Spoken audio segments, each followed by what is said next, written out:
आज की हमारी ये जो क्लास है, ये क्लास है Sanjay Gandhi post graduate institute of medical science, जिसका एग्ज़ाम 6 नवंबर 2022 को है।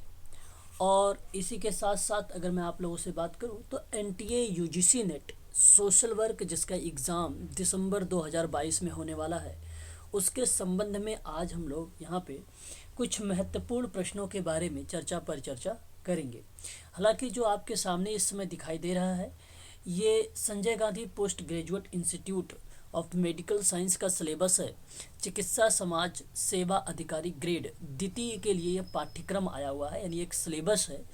इसमें अगर हम बात करें तो 2 पार्ट में आप लोगों के क्वेश्चंस आएंगे। टोटल क्वेश्चंस नंबर होंगे जो वो 100 होंगे, और मैक्सिमम मार्क्स की भी बात करें तो वो भी 100 ही होंगे। ठीक है, तो यहाँ subjects related to the post जो होगा वो 60 क्वेश्चंस होंगे, यानी सोशल वर्क से संबंधित 60 प्रश्न आएंगे और 60 नंबर के होंगे। वहीं अगर हम बात करें सामान्य ज्ञान से, जिसको आप लोग कहते हैं जनरल नॉलेज, ये भी टोटल नंबर ऑफ क्वेश्चन इसमें 10 रहेंगे और मैक्सिमम मार्क्स भी इसमें 10 ही रहेंगे। उसके बाद अगर हम बात करें रीजनिंग का, तो रीजनिंग भी टोटल नंबर ऑफ क्वेश्चंस 10 रहेंगे इसमें, और इसमें भी मैक्सिमम मार्क्स भी 10 रहेंगे।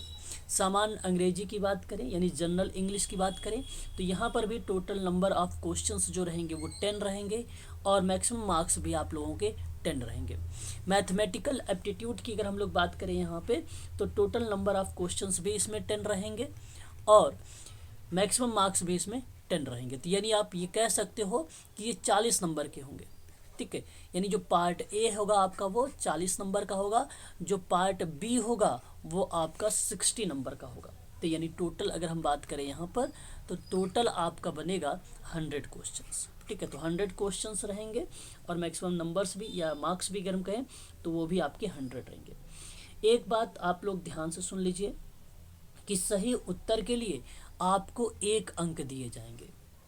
ठीक है, और 1/3 यानी 1/3 गलत उत्तर के लिए काटा जाएगा, अर्थात नेगेटिव मार्किंग होगी। ठीक है, याद रखिएगा। और जो सभी पदों के लिए जो कॉमन रिक्रूटमेंट टेस्ट होता है सीआरटी के, न्यूनतम आहार अंक होंगे और 50% अगर हम बात करें तो वो जनरल ईडब्ल्यूएस और ओबीसी के लिए होगा क्वालिफाई मार्क्स 50%। वहीं एससी एसटी के लिए अगर हम बात करें तो 45% होगा। तो ध्यान रखिएगा, एससी और एसटी इसमें आएंगे और 50 में आएंगे आपका एक जनरल आएगा और एक ईडब्ल्यूएस आएगा और ओबीसी आएगा। ठीक, ओबीसी आएगा। तो ये 50% क्वालिफाई मार्क्स रखे जाएंगे। ठीक है, तो ये कुछ कॉमन जानकारी थी आप सबके लिए, हालांकि मैं पहले भी बता चुका हूँ आप लोगों के लिए। ठीक है, और इसके संबंध में मैंने आप लोगों को जो है पहला जो पॉइंट है ये समाप्त कर चुका हूँ, केवल इसमें रह गई है तकनीकी। तो इसी पर हम लोग चर्चा करने वाले हैं आज। और तकनीकी के बाद कुछ हम देखेंगे समाज समूह कार्य की कुछ अवस्थाएं होती हैं, उस पर बात करेंगे। और सामाजिक केसवर्क पे जो कौशल होंगे, जो टेक्निक होंगे, उस पर भी चर्चा। हालांकि तकनीकी जो है वो यहाँ पर हम बात करेंगे इस तकनीकी को, तो ये तकनीकी प्रैक्टिस के दौरान भी इसको हम यूज कर सकते हैं। ठीक है ना, तो आज आप लोगों का पहला और दूसरा समाप्त हो जाएगा। ठीक है, तो चलिए आगे बढ़ते हैं। आज मैंने कुछ आप सभी के लिए महत्वपूर्ण प्रश्न लिए हैं और ये प्रश्न जो हैं Sanjay Gandhi post graduate institute of medical science के पॉइंट ऑफ व्यू से देखा जाए तो इम्पोर्टेंट सवाल है और इसका एग्ज़ाम 6 नवंबर 2022 को होने वाला है और ऐसे भी प्रश्न आप लोगों को देखने को मिल सकते हैं। तो ये जो प्रश्न है आप सबके सामने, ये हैं सोशल केस वर्क से और सोशल ग्रुप वर्क से संबंधित होंगे सारे प्रश्न यहाँ पर।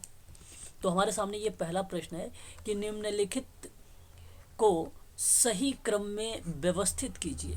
पहला पॉइंट इसमें दिया गया है निदानात्मक सारांश, दूसरी पॉइंट यहाँ पे है गृहवीक्षा और तीसरी पॉइंट की बात करें प्रवेश साक्षात्कार, चौथी पॉइंट की बात करें तो परामर्श हेतु संप्रेषण। देखिए बहुत बच्चे परामर्श को लास्ट में रख लेते हैं, लेकिन परामर्श हेतु पर संप्रेषण की बात होगी तो ये सबसे पहले आएगा, है ना। यहाँ पर नंबर 1 पे अगर मैं बात करूँ तो परामर्श हेतु संप्रेषण बनेगा और नंबर 2 पे उसके बाद आपका बनेगा प्रवेश साक्षात्कार ठीक है। और उसके बाद आपका गृह विक्षा बन जाएगा यहाँ पर, और उसके बाद आपका निदानात्मक सारांश स्टार्ट हो जाएगा। अगर कोई पॉइंट और होता है तो उसके बाद उपचार मूल्यांकन भी प्रक्रिया स्टार्ट हो जाती है ना। तो मैं आप लोगों से कहूँगा कि यहाँ पर आप लगाइए 4 3 2 1, ऑप्शन नंबर आपका पहला वाला ही करेक्ट जवाब चला जाएगा यहाँ पर, ठीक है। बात करेंगे दूसरे सवाल के बारे में। क्वेश्चन नंबर 2 हमारे सामने है कि निम्नलिखित में से कौन सा केस कार्य का सिद्धांत नहीं है। हालांकि मैंने आपके सभी सिद्धांतों पर अभी हाल ही में चर्चा किया हूँ, तो केस कार्य का कौन सा सिद्धांत नहीं है। तो वैसे देखा जाए तो गोपनीयता का सिद्धांत मैंने बताया था, मूल्यांकन का भी सिद्धांत बताया था, व्यक्तिकरण का भी सिद्धांत बताया था। लेकिन जो ये विशिष्ट उद्देश्य का सिद्धांत आप देख रहे हैं, ये सामाजिक समूह कार्य का सिद्धांत है। इसलिए प्रश्न में पूछा गया है नहीं, तो केवल आपका पहला वाला ही करेक्ट जवाब हो जाएगा यहाँ पर। क्वेश्चन नंबर नेक्स्ट है, सद्विवेक की पहचान किससे होती है। क्वेश्चन नंबर 3 हमारे सामने है कि सद्विवेक की जो पहचान होती है वो किससे होती है। तो उत्कृष्ट अहम से होती है।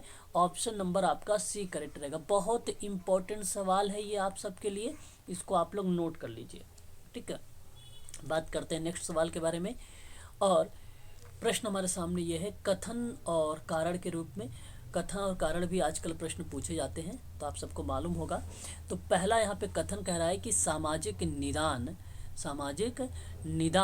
सामाजिक वैयक्तिक कार्य प्रक्रिया का महत्वपूर्ण अंश है। तो आप कहेंगे बिल्कुल अंश है, यस, यानी ये सही माना जाएगा। कारण की बात करें तो यह चिंतनशील मनन है जो समस्या समाधान प्रक्रिया को दिशा देता है। तो आप यहाँ पर ये भी कहिएगा कि ये भी सही है। तो यानी यहाँ पे दोनों पॉइंट सही हैं। अब बात आती है व्याख्या का। देखिए ऑप्शन नंबर ए आपसे क्या कह रहा है, ए आर दोनों सत्य हैं। तो यहाँ पर ये वाला पॉइंट भी सही हो सकता है, क्योंकि आर ए हो सकता है व्याख्या भी कर रही होगी। अभी हम बात करेंगे व्याख्या पर। ऑप्शन नंबर बी भी है, ठीक उसी प्रकार से ए आर दोनों सत्य है, परंतु आर ए की सही व्याख्या नहीं कर रही है। ऑप्शन सी की बात करें तो ए सत्य है परंतु आर गलत है। ऑप्शन डी की बात करें तो ए और आर दोनों असत्य है। तो यहाँ पर अगर मैं बात करूँ कि सामाजिक निदान सामाजिक वैयक्तिक कार्य की प्रक्रिया का महत्वपूर्ण अंश है, तो ये सही है। और यह मतलब इसी के परिप्रेक्ष्य में है, यह चिंतनशील मनन है। प्रक्रिया में ये चिंतनशील मनन है जहाँ पे समस्या समाधान की प्रक्रिया का दिशा दे रहा है। तो आप कहना इसका व्याख्या हो रही है। ऑप्शन नंबर आपका पहला करेक्ट मान लिया जाएगा यहाँ पर, ठीक है ना। चलिए आगे बढ़िए और नेक्स्ट सवाल देखिए। अगला सवाल है कि सामाजिक वैयक्तिक कार्य का सिद्धांत है। तो मैंने अभी आपको बताया है, तो व्यक्तिकरण और अनुमोदन ध्यान दीजिएगा। बाकी यहाँ पे गैर निर्णयात्मक जो है अभिवृत्ति और संयुक्त विभाजन का सिद्धांत, ठीक है। तो बेसिकली यहाँ पे ये प्रश्न जो है, अगर हम बात करें तो इस प्रश्न में होना चाहिए था कि सामाजिक वैयक्तिक कार्य के सिद्धांत कौन से नहीं है ना। प्रश्न ऐसा होना चाहिए। अनुमोदन का मतलब होता है स्वीकृति, तो स्वीकृति का सिद्धांत भी है और व्यक्तिकरण का भी सिद्धांत है, गैर निर्णायक अभिवृत्ति का भी सिद्धांत है। संयुक्त विभाजन का सिद्धांत नहीं है, इसलिए ऑप्शन नंबर आपका ए होगा। लेकिन प्रश्न को सही कर लीजिए आप सभी लोग, है ना। यहाँ प्रश्न में होना चाहिए सामाजिक वैयक्तिक कार्य के सिद्धांत नहीं है, तब आप सही जवाब दे पाएंगे ऑप्शन नंबर ए को, ठीक है ना। बाकी सारे माने जाएंगे। बात करेंगे यहाँ पर कुछ, एक मिनट, यहाँ अगर हमने पूछा है सिद्धांत ना, यहाँ पे कूट दिया गया है। देखिए नीचे कूट दिया गया है, कूट दिया गया है, तो इसलिए आप कूट के अकॉर्डिंग बात करें। हमने सोचा कूट नहीं है यहाँ पे, है ना, तो कूट दूसरे पेज पे चला गया था, इसलिए आप इसको ध्यान दीजिएगा सभी लोग। तो यहाँ पे अगर मैं बात करूँ आप लोगों से, तो आपका थर्ड और सेकेंड और फोर्थ, यानी सेकेंड थर्ड फोर्थ, ये आपका सही माना जाएगा। तो आप कूट में देख लीजिए, जहाँ पर होगा second third fourth, option number देखिए डी में दिया गया है, तो यही आपका करेक्ट हो जाएगा, है ना। तो कूट को भी ध्यान से देखना है, हालांकि हमने नेक्स्ट पेज पे था इस वजह से स्किप हो रहा था, लेकिन अब प्रश्न से शायद आप लोग रूबरू हो चुके हैं, है ना। आगे बढ़ेंगे और नेक्स्ट सवाल लेंगे। प्रश्न कह रहा है कि सामाजिक वैयक्तिक कार्य में उपचार किससे संबंधित है ना। सामाजिक वैयक्तिक कार्य में जो ट्रीटमेंट होता है वो किससे संबंधित हो सकता है। क्वेश्चन नंबर हमारे सामने ये लगभग 6 नंबर का। पहला ऑप्शन है परामर्श, दूसरा ऑप्शन है पर्यावरणीय रूपांतरण, ऑप्शन नंबर सी की बात करें तो सामाजिक सेवा का प्रशासन, ऑप्शन डी की अगर हम बात करें तो परामर्श, पर्यावरणीय रूपांतरण और सामाजिक सेवा का प्रशासन। तो बात है ट्रीटमेंट से संबंधित। तो ट्रीटमेंट देखिए आप ऑप्शन नंबर डी वाला जो है इसमें सारे शामिल हो जाएंगे, इसलिए ऑप्शन नंबर आपका डी करेक्ट मान लिया जाएगा, है ना। तो इसमें परामर्श भी रहेगा डी में। देखिए है पर्यावरणीय रूपांतरण भी है एक प्रकार का ट्रीटमेंट, है ना। सामाजिक सेवा का प्रशासन भी इसमें दिया रहा है, तो ऑप्शन नंबर डी सही रहेगा यहाँ पर, ठीक है। क्वेश्चन नंबर अगर हम 7 की बात करें तो सामाजिक व्यक्तिक कार्य में अवस्थाओं का सही क्रम बताइए जरा। तो मैंने आप लोगों को पहले भी बता रखा है इसके बारे में, ये ऑप्शन ए है, बी है, ये सी है, ये डी है। तो अध्ययन और अंतरण, देखिए यहाँ पे अध्ययन से पहले अंतरण की प्रक्रिया आती है, तो यहाँ पे अंतरण से पहले एक और प्रक्रिया आती है जिसका नाम होता है प्रवेश, जिसे संवेग भी कहा जाता है। तो प्रवेश, अंतरण, अध्ययन, निदान और उपचार, मूल्यांकन, समाप्ति, आपका ये ऑप्शन आपका सही माना जाएगा, यानी आपका बी वाला करेक्ट रहेगा। बात करेंगे क्वेश्चन नंबर 8 के बारे में कि सामाजिक व्यक्तिक कार्य में समस्त सहायता का आधार संबंध होता है। क्वेश्चन नंबर 8 में अगर हम बात करेंगे सभी लोग, तो यहाँ पर आप देखिए सामाजिक व्यक्तिक कार्य के समस्त सहायता का आधार का जो संबंध होगा वो बिल्कुल सही होगा। व्यक्तिक संबंध जो है समस्त समस्याओं को हल करने में मदद कर सकता है, ये भी आपका, एक मिनट, व्यक्तिक संबंध समस्त समस्याओं को नहीं हो सकता, मतलब समस्याएं तो कई टाइप की होती है ना, तो कैसे हम कह सकते हैं कि व्यक्तिक संबंध जो है समस्त समस्याओं को मदद करने में मदद कर सकता है, भाई हेल्प कर सकता है। तो किसी की आर्थिक हो सकती है, इमोशनल भी हो सकती है, एट्सेट्रा। तो समस्याएं किसी भी परिप्रेक्ष्य में हो सकती है। तो मैं आप लोगों से कहूँगा कि यहाँ पे जो क्वेश्चन नंबर 8 का दिखा रहा कारण ये गलत है, तो इसलिए ऑप्शन नंबर आप सी का चुनाव करें। ए सत्य है, आर गलत है, ऑप्शन नंबर सी आपका करेक्ट मान लिया जाएगा। यहाँ पर बात करेंगे नेक्स्ट सवाल पर, सही अनुक्रम की पहचान करें आप लोग। सही अनुक्रम की अगर हम पहचान करें तो व्यक्तिक अध्ययन पहले आता है भाई, उसके बाद पूर्वानुमान होता है, फिर निदान आता है, फिर उपचार होता है। तो ऑप्शन नंबर आपका यहाँ पर पहला वाला करेक्ट हो जाएगा। तो ये भी क्वेश्चन इंपॉर्टेंट है, इसे भी आप नोट कर लीजिए। पहले अध्ययन, अध्ययन के बाद पूर्वानुमान। अच्छा, अध्ययन से पहले अंतरण भी आता है ना, अभी मैंने बताया है। अंतरण से पहले प्रवेश भी आता है ना, ये ध्यान रखिए। प्रवेश, अंतरण, व्यक्तिक अध्ययन, पूर्वानुमान, निदान, उपचार, मूल्यांकन उसके बाद आ जाएगा, फिर समाप्ति आ जाएगी। समाप्ति के बाद उसके बाद आ जाएगा आपका प्रतिपुष्टि। ये वाला क्रम आप अपने कॉपी पर लिख लीजिए, ठीक है ना। तो जैसा कि आप सबको मालूम है कि ये जो क्लास है आप सबके लिए Sanjay Gandhi post graduate institute of medical science का है। यदि आप इसकी क्लास लेना चाहते हैं तो क्लास की जो फीस रखी गई, जिसमें क्लास प्लस वीडियो भी मिलेगा आप लोगों को, मॉक टेस्ट भी मिलेंगे आप लोगों को, प्रीवियस ईयर के जो क्वेश्चन मेडिकल सोशल वर्क में हुआ वो भी दिए जाएंगे आपको, जिसकी फ़ीस रखी गई है 1999 रुपये। यदि केवल आप इसकी PDF चाहते हैं और केवल PDF आपको मिलेगी तो वो 1000 में मिलेगी। और अधिक जानकारी के लिए आप व्हाट्सएप या कॉल कर सकते हो, नंबर होगा 8506031308। इस पे आप मुझसे संपर्क कर सकते हैं। आगे बढ़ेंगे, नेक्स्ट सवाल लेंगे। व्यक्तिक अध्ययन में प्रकारात्मक अभिगम किसके द्वारा विकसित किया गया था? तो यहाँ पे सही जवाब हो जाएगा ऑटो रैंक, ऑप्शन नंबर आपका सी करेक्ट माना जाएगा। बात करेंगे नेक्स्ट सवाल पर कि सामाजिक व्यक्तिक कार्य का जो लक्ष्य होगा वो क्या हो सकता है। व्यक्तिगत समाज कार्य का लक्ष्य, तो देखिए यहाँ पे सेवार्थी को दान देना लक्ष्य नहीं हो सकता, सेवार्थी को नियंत्रित करना भी लक्ष्य नहीं हो सकता, सेवार्थी की समस्याओं का अगर आप समाधान करते हैं तो ये व्यक्तिगत समाज कार्य का लक्ष्य हो सकता है। सेवार्थी का साधन सुलभ करना ये भी गलत हो जाएगा। तो इस प्रश्न का सही जवाब जो हो जाएगा option number C is the right answer हो जाएगा। आगे बढ़ेंगे, नेक्स्ट सवाल देखेंगे। सामाजिक व्यक्तिक कार्य में मनोसामाजिक उपागम निर्भर करता है, किस पे निर्भर करता है? व्यवहारवादी विचारधारा पर होगा या फ्रायडवादी विचारधारा पर आधारित होगा, या आपको मैं बताऊं सेवार्थी केंद्रित चिकित्सा। देखो ये आपका सही जवाब रहेगा, सेवार्थी केंद्रित चिकित्सा, जिसको हम लोग क्या बोलते हैं, क्लाइंट सेंट्रल थेरेपी बोलते हैं, ठीक है। और क्लाइंट सेंट्रल थेरेपी जो होती है ये मनोसामाजिक उपागम पर निर्भर रहता है। तो ऑप्शन नंबर आपका यहाँ पे जो करेक्ट माना जाएगा वो सी वाला सही रहेगा, आप लोग इसको ध्यान रखिएगा। आगे अगर हम बात करें तो केस कार्य में, मैंने अभी आपको एच पार्लियामेंट के बारे में पढ़ाया था आप सभी को, तो यहाँ पर बताया है कि व्यक्तिक कार्य के कंपोनेंट को सही क्रम में व्यवस्थित करिए। हालांकि आप लोगों को मैं बता दूं यहाँ पे व्यक्ति, समस्या और उसके बाद स्थान, उसके बाद प्रक्रिया, ये जिस ऑप्शन में मिल रहा होगा वही करेक्ट मान लिया जाएगा, है ना। तो व्यक्ति, समस्या, स्थान, प्रक्रिया, ऑप्शन नंबर अगर हम देखें डी को तो इसमें हमें दिखाई दे रहा है, ठीक है ना। तो इसमें हमें दिखाई दे रहा है, तो मैं आप लोगों से कहूँगा कि यहाँ पर आप इसी का चुनाव करें। सही कंपोनेंट यही होगा आप लोगों का। ठीक है भाई, आगे बात करेंगे, नेक्स्ट सवाल देखेंगे। और अगला सवाल हमारे सामने ये है कि व्यक्तिक कार्य पद्धति को निम्नांकित रूप से वर्गीकृत किसने किया है ना भाई, किसने किया है? तो देखिए यहाँ पे जो एक है वाहनी क्रियाविधियाँ, और एक है प्रत्यक्ष प्रभाव की क्रियाविधियाँ, एक है कैथोरसिस, और एक है मननशील क्रियाविधियाँ। तो ये आपको बताऊँ, ऑप्शन ए में हेलन एच पर्लमेन है, ऑप्शन बी में अगर हम बात करें तो मैरी रिचमंड है, ऑप्शन सी में फ्लोरेंस हॉलिस है, ऑप्शन डी में गार्टन हैमिल्टन है। ध्यान रखिएगा, बहुत इंपॉर्टेंट सवाल है ये आप सबके लिए कि केसवर्ग की जो पद्धति है उसका क्लासिफिकेशन जो किया गया है वो मैरी रिचमंड के द्वारा किया गया है। पहला वाहनी, दूसरा प्रत्यक्ष, तीसरा कैथोरसिस और चौथा जो है मननशील। ये चार ही भागों में डिवाइड किया गया है, याद रखिएगा। आगे बढ़ेंगे और नेक्स्ट सवाल देखेंगे। क्वेश्चन है from charity to social work में नामक पुस्तक मैरी रिचमंड की है। आप लोगों को भली भांति तरीके से मालूम है, एक इन्हीं की किताब है सोशल डायग्नोसिस सन 1917 का, और एक है फ्रेंडली विजिटर सन 1899 का।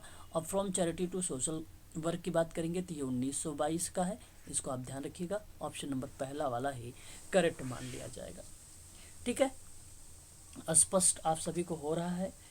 ठीक है, अगर यदि कोई दिक्कत है या डाउट है तो आप लोग मुझे कमेंट कर देना, मैं आप लोगों का जो है कमेंट के माध्यम से समस्या का समाधान करने की पूरी कोशिश करूँगा। बात करेंगे नेक्स्ट सवाल में कि समाज के दमित वर्गों का सशक्तिकरण और उसकी क्षमता निर्माण करना और व्यावसायिक सामाजिक कार्यकर्ता का कार्य है। तो यहाँ पर मैं आप लोगों से बताऊँ, ये बात सत्य है। ठीक है ना।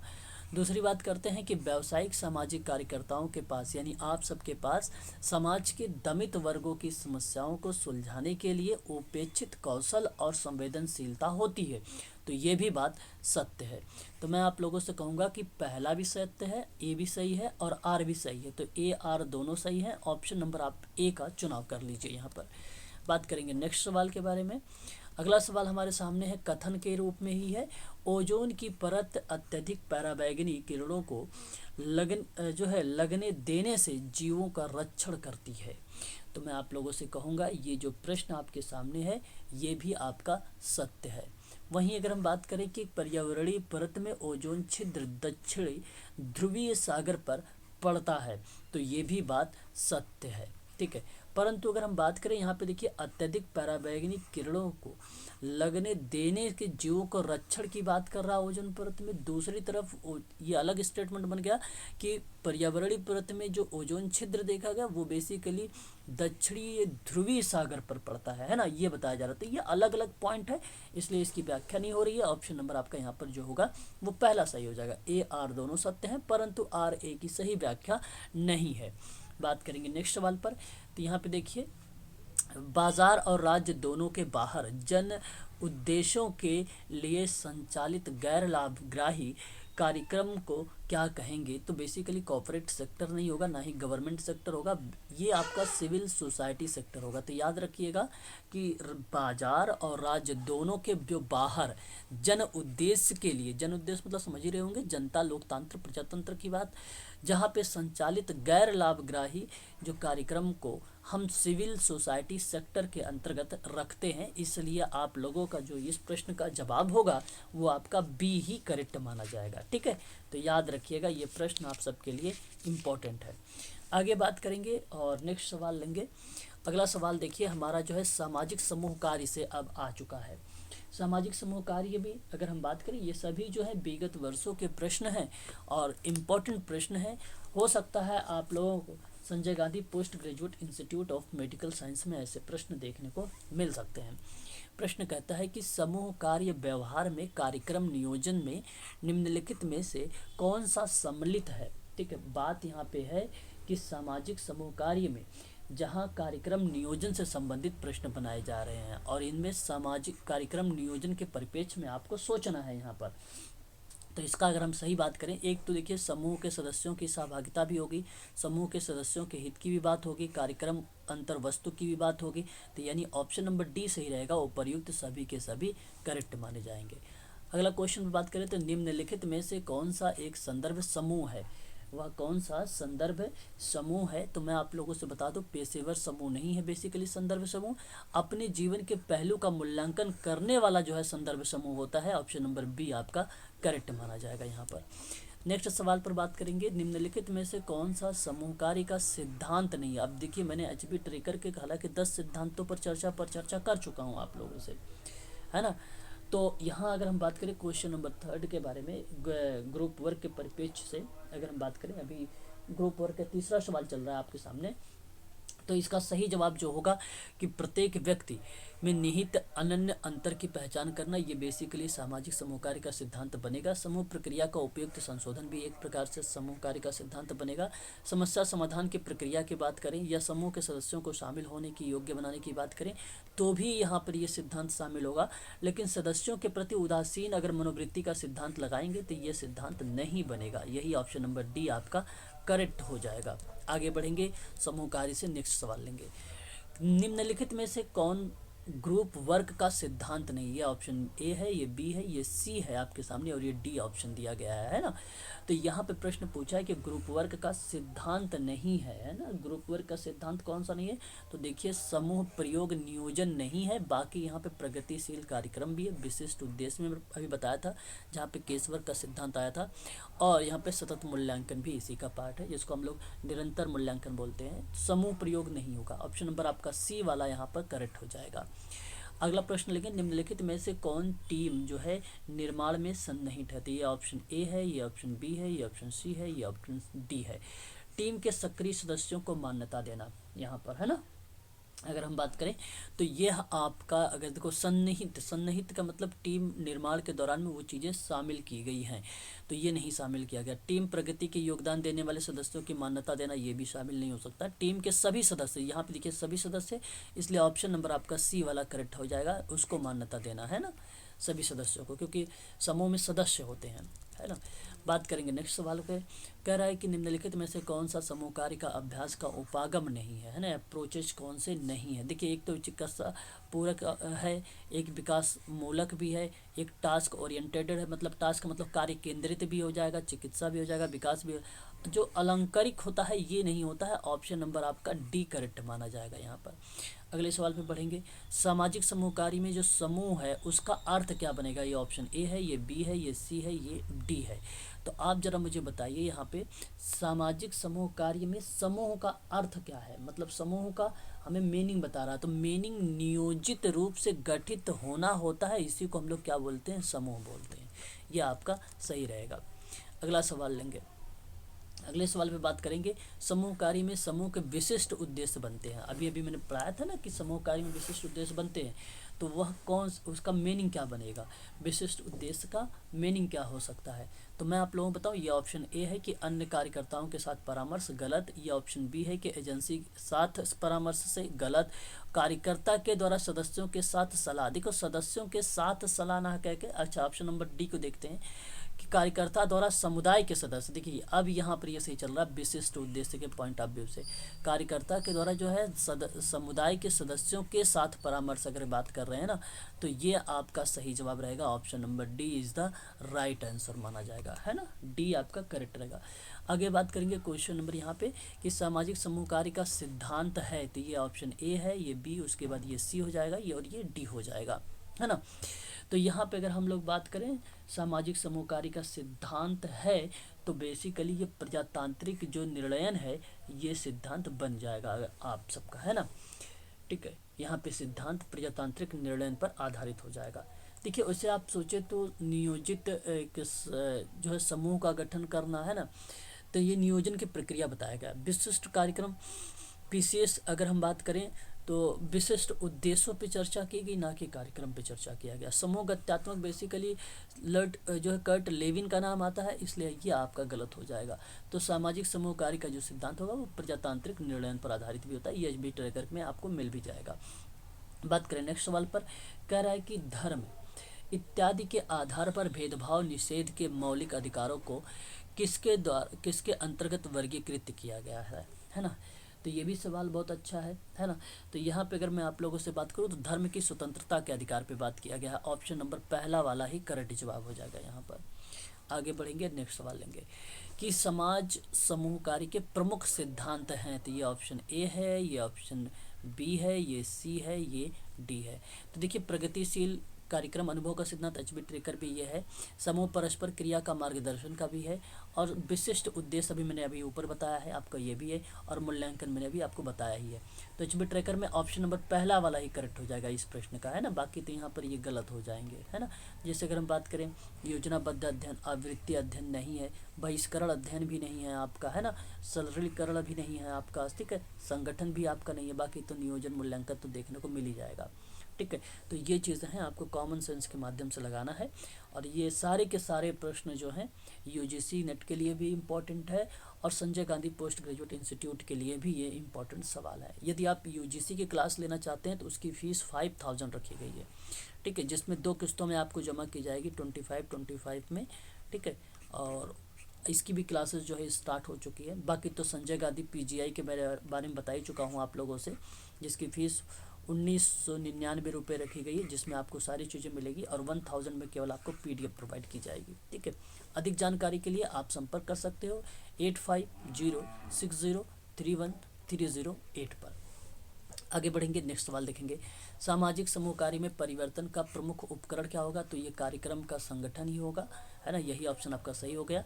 आगे बात करेंगे, नेक्स्ट सवाल पर देखेंगे कि यहाँ पे पूछ रहा है कि सामाजिक समूह के विशेष क्षेत्र को समझने से संबंधित अपने योगदानों से निम्नलिखित लेखक को सम्मिलित करना है आपको, मतलब लेखक को सम्मिलित करना। तो यहाँ पे एक नाम आ रहा है सिमर। सिमर की बेसिकली अगर हम बात करें, समूह की प्रकृति बताते हैं। मैं कई बार पेज की बात करें तो मनुष्यों का संग्रहण के बारे में बात करते हैं। यू बैंक की अगर हम लोग बात करते हैं, नेतृत्व के सिद्धांत बताते हैं। और चार्ल्स कूले की बात करें तो प्राथमिक समूह पर बात करते हैं। तो आप सभी लोग इसको ध्यान रखिएगा कि जो पहला ऑप्शन है, पहले का तीसरा मैच किया है, जो बी ऑप्शन है वो 4 मैच किया है, जो सी ऑप्शन है वो पहले को मैच किया है, जो डी है वो दूसरों को मैच किया है। यानी 3 4 1 2 आपका सही माना जाएगा। 3 4 1 2, 3 4 1 2 ऑप्शन नंबर ए में दिया गया है, इसलिए आपका ये पहला वाला ही करेक्ट हो जाएगा। आगे बढ़ेंगे, नेक्स्ट सवाल देखेंगे। यहाँ पर अगले सवाल पे बात करें तो यहाँ पे देखिए, हालांकि मैं आप लोगों से अभी चर्चा करूँगा आज की क्लास में कि समूह के विकास की अवस्था का सही क्रम कौन सा होना चाहिए, है ना। कई विद्वानों ने अलग अलग तरीके से दिया हुआ है, तो यहाँ पर आपको मिलाना है, ये ए है, ये बी है, ये सी है, ये डी है ऑप्शन, ठीक है। तो अगर मैं इस पर बात करूँ आप लोगों से, तो इसका सही जवाब आप लोगों के हिसाब से कौन सा करेक्ट होना चाहिए, तो मैं आपको बता देता हूँ। इसका जो बी वाला ऑप्शन है, अभिमुखीकरण, विरोध और संधि वार्ता और घनिष्ठता और समाप्ति, यही ऑप्शन आपका सही मान लिया जाएगा, ऑप्शन नंबर बी। तो ये समूह के विकास के दौरान पे ये अवस्थाएं बताई गई हैं, ठीक है। आगे बात करेंगे क्वेश्चन नंबर नेक्स्ट पर कि स्वयं सहायता समूह का मूलभूत विषय है कि तुम अकेले नहीं हो, तुम अकेले नहीं हो। तो ये स्टेटमेंट आपका गलत है, ठीक है। वहीं अगर हम लोग बात करें, स्वयं सहायता समूह का सदस्य होने के कारण रेखा जो विधवा है और अकेली है, तो मैं आप लोगों से कहूँगा कि ये भी आपका गलत है। तो यहाँ पर ऑप्शन नंबर ए में देखिए ए आर दोनों गलत हैं, बी ऑप्शन देखिए ए गलत है किंतु आर सही है, सी ऑप्शन देखिए ए सही है किंतु आर गलत है, ऑप्शन डी है ए आर दोनों सही है। प्रश्न यहाँ पे दोनों गलत आ गए हैं, तो इसलिए ऑप्शन नंबर पहला वाला ही करेक्ट जवाब हो जाएगा इस प्रश्न का, ठीक है। स्वयं सहायता समूह के परिप्रेक्ष्य से बात की जा रही है। आगे बात करेंगे नेक्स्ट सवाल में कि सामाजिक समूह कार्य में कार्यक्रम नियोजन निम्न को लेकर विकसित होना चाहिए, ठीक है। तो मैं आप लोगों से कहूँगा, तो इसके पॉइंट ऑफ व्यू से देखा जाए तो कौन कौन से ऑप्शन हो सकते हैं। तो देखिए, समूह के सदस्यों की आवश्यकता और अभिरुचियाँ, यही बेसिकली सही मान लिया जाएगा। कार्यक्रम नियोजन निम्न को लेकर विकसित होता है, ठीक है। तो समूह के सदस्यों की आवश्यकता और अभिरुचियों को लेकर आता है, समुदाय की आवश्यकता को नहीं, नेता के साथ सलाह परामर्श भी नहीं। तो यहाँ पर ऑप्शन नंबर पहला वाला ही करेक्ट हो जाएगा। अगला सवाल लेंगे, सामाजिक समूह कार्य का सिद्धांत निम्नलिखित में से कौन सा है। सामाजिक समूह कार्य का सिद्धांत पूछा गया है आप लोगों से, ठीक है। तो स्वीकृति तो बेसिकली केस वर्क का है ना, तो ये गलत हो जाएगा। और जो यहाँ पे अनुभूत आवश्यकताओं की पहचान की बात कर रहा है ना, ये आपका यहाँ पर करेक्ट मान लिया जाएगा, ठीक है। और अनिर्णायक भी केस वर्क का बन जाएगा। सुनिश्चित विशिष्ट, ये जो उद्देश्य बनेगा सुनिश्चितता वाला, ये समुदाय का उद्देश्य बन जाएगा। ये किसका उद्देश्य बनेगा, समुदाय का सिद्धांत बनेगा, ये समुदाय का सिद्धांत। ये केस वर्क का सिद्धांत, ये भी केस वर्क का सिद्धांत बन जाएगा। जो ये अनुभूत आवश्यकता की पहचान है ना, ये बेसिकली किसका बन जाएगा, सामाजिक समूह कार्य का सिद्धांत बन जाएगा। ठीक है, तो ये सारी चीज़ें आप लोगों को ध्यान रखना। ये जो मैंने प्रश्न करवाए हैं आप लोगों से अभी, ये Sanjay Gandhi post graduate institute of medical science के थे, और NTA UGC net social work जिसका एग्ज़ाम दिसंबर 2022 में, उसके संबंध में। यदि आप समाज कार्य में ऑनलाइन क्लास लेना चाहते हैं तो उसके लिए आप संपर्क कर सकते हैं 8506031308 पर। ठीक है ना, अधिक जानकारी आप यहाँ से ले सकते हैं। तो आज के लिए बस इतना ही। शाम को 8 बजे आप सभी की क्लास चलेगी, आप सभी लोग क्लास को ज्वाइन करिएगा। वहाँ पे आज टेक्निक और समूह कार्य की जो अवस्था है उसको स्पष्ट करते हुए आज समाप्त कर देंगे। फिर हम कल से जो है नेतृत्व के बारे में पढ़ना स्टार्ट करेंगे। क्वेश्चंस आप पर डे देखते रहेंगे। सोशल वर्क की जितनी वीडियो का मैंने लिंक आप लोगों को डालता हूँ पर डे ग्रुप में, उसे आप पूरा अवश्य देखिएगा। ठीक है, चलिए आज के लिए बस इतना ही।